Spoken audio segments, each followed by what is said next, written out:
Location is an option that I see a lot of people turn off to potentially save some battery. What's bad about this is that if your phone is stolen or lost, there's no way to track its location if you have that option turned off. To turn it on, swipe down on your notification area, swipe down again, and you should see a button there called Location.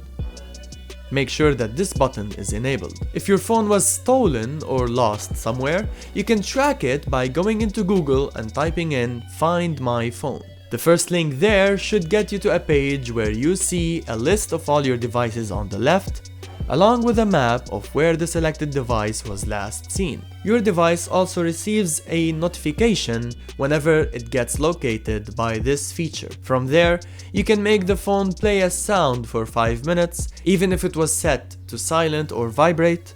You can add an additional lock to your phone and make it sign out of your Google account so that nobody has access to your Google account. And you can even remotely format your phone in case you lost hope in getting it back. Keep in mind that hitting the erase button will prevent you from further tracking the phone because the phone will be formatted and your Google account will be removed from that phone. So always make sure that location is on so that if anything happens, you still have a chance to get your device back.